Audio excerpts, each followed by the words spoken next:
Et si la France avait encore un roi aujourd'hui, qui serait son souverain légitime? La monarchie a disparu effectivement en 1848, mais les héritiers des rois de France existent encore aujourd'hui. Et parmi eux, un seul prétendant peut se réclamer du trône avec la légitimité historique. Plongeons dans l'histoire pour le découvrir. Chapitre 1. La monarchie en France. Pendant plus de 1000 ans, la France a été dirigée par des rois. Depuis Clovis jusqu'à Charles X, la dynastie des Capétiens a façonné l'histoire du pays, instauré des lois, protégeant la nation et garantissant son indépendance.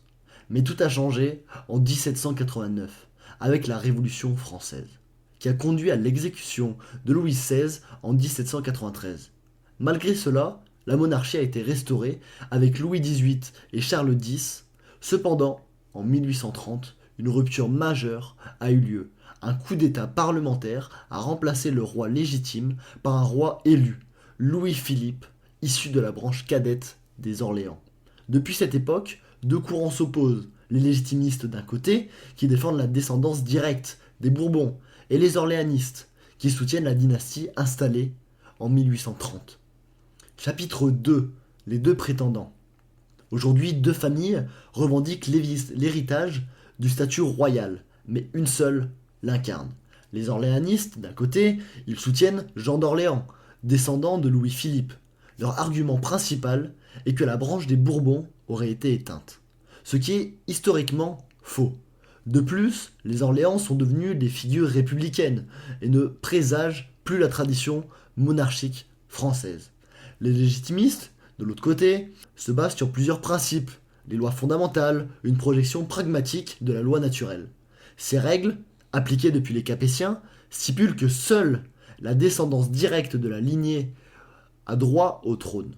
Louis de Bourbon, duc d'Anjou, est le descendant en ligne directe de Louis XIV.